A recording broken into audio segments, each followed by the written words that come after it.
یہ دو اسموں، دو فعلوں اور دو جملوں کو آپس میں ملاتا ہے، ٹھیک ہے، اور ان کا استعمال بھی بہت مناسب طریقے سے کیا جاتا ہے۔ جیسے مثالیں ہیں شام و سحر، اس میں وہ دیکھیں استعمال ہوا ہے، دن اور رات اس میں اور کا استعمال ہوا، وہ آیا پھر چلا گیا پھر استعمال ہوا ہے۔ اور اس کے بعد اگلا ہے حروف سزا، شرط و جزا، وہ حروف جو شرط کے موقع پر بولے جاتے ہیں حروف شرط کہلاتے ہیں، جیسے اگر، اگرچہ، وگرنہ، ورنہ، نہیں تو، ہر چند وغیرہ۔ جیسے اس کی مثال میں آسان سی آپ کو بتاتی ہوں، اگر وہ محنت کرتا تو امتحان میں کامیاب ہو جاتا۔ اب یہ دیکھیں شرط ہے، اگر اس میں لفظ استعمال ہوا کہ اگر وہ محنت کرتا تو امتحان میں کامیاب ہو جاتا۔ اس کے بعد اگلا ہے حروف افسوس، یہ جیسے واضح ہو رہا ہے نام سے کہ یہ افسوس کے موقع پر بولے جاتے ہیں، وہ حروف جو اظہار افسوس کرتے ہوئے گھبراہٹ اور تکلیف میں بولے جاتے ہیں وہ کہلاتے ہیں حروف افسوس کہلاتے ہیں، جیسے اوف، صد، حیف، افسوس، صد افسوس، ہائے، وائے، آہ وغیرہ۔ اس کے بعد اگلا ہے حروف تاکید، جیسے کہ تاکید کسی چیز کے لیے کسی کو تاکید کرنا، نام سے واضح ہو رہے ہیں، معنی جو ہیں وہ آرام سے سمجھ میں آ رہے ہیں، وہ حروف ہیں جو کسی کام کو کرتے وقت تاکید کے طور پر بولے جاتے ہیں، جیسے ضرور، سراسر، بے شک، ہرگز وغیرہ۔ یہ مثالیں ہیں، جن بھی مثالوں میں یہ الفاظ استعمال کیے ہوں گے یا آئے ہوں گے تو وہ حروف تاکید کہلائے گا۔ اس کے بعد ہے حروف ندا، ندا کا مطلب ہوتا ہے آواز دینا، یہ کسی کو بلانے کے لیے استعمال ہوتے ہیں، تو اس کی جو ڈیفینیشن ہے وہ اس طرح سے ہوگی، وہ حروف جو کسی کو پکارتے وقت یا بلانے کے لیے بولے جائیں انہیں حروف ندا کہتے ہیں، جیسے اے، ابے، ارے، او، اجی، یا وغیرہ۔ اور اس کے بعد ہے حروف انبساط، وہ حروف ہیں جو کسی خوشی یا مسرت کے موقع پر بولے جاتے ہیں، جیسے واہ واہ، سبحان اللہ، ماشاء اللہ۔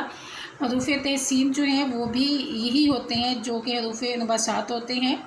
اور اس کے بعد اگلا ہے حروف تعجب، جیسے حیرانگی کے معنی میں آتا ہے، وہ حروف جو کسی تعجب یا حیرانگی کو واضح کرنے کے لیے بولے جائیں انہیں حروف تعجب کہا جاتا ہے۔ اور اس کے بعد ہے اگلا جو ہے دیکھیں بہت ہی آسان ہے، حروف ایجاب،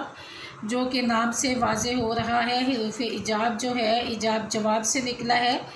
وہ حروف جو کسی سوال کے جواب میں یا کچھ پوچھنے کے جواب پر بولے جاتے ہیں، جی ہاں، جیسے، اچھا، بہت اچھا، واقعی، ٹھیک، درست وغیرہ۔ اور اس کے بعد ہے حروف بیان، جو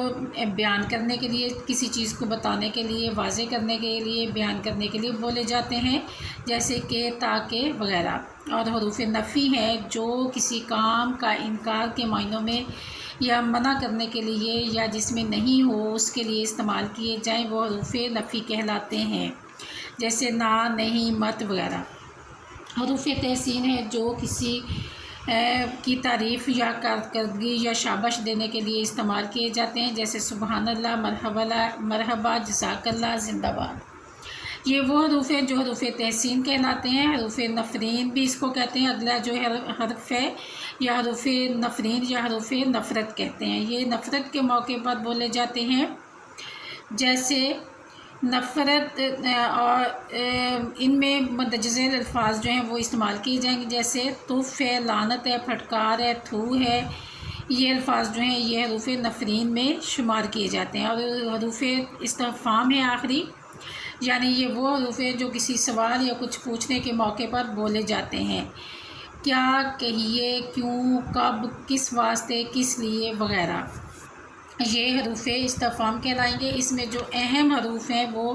حروف تحسین ہیں، اس میں سے ایک MCQ عموماً آیا ہوتا ہے حروف نفرین، اس کو حروف نفرت کو حروف نفرین بھی کہتے ہیں، یہ بھی عموماً آیا ہوتا ہے حروف استفہام، یہ ایک اہم ہے، یہ آیا ہوا ہوتا ہے۔ اور اس کے بعد آگے جو ہے ان میں حروف جار جو ہے یہ بھی ایک اہم ہے، اور حروف اس کے بعد ہے حروف ندا جو ہے یہ بہت اہم ہے، حروف ندا بھی اکثر جو ہے MCQs میں آیا ہوا ہوتا ہے، تو اس لیے اس کو بھی آپ لوگ یاد کریں، اور حروف انبساط جو ہے اس بے کو بھی۔ یہ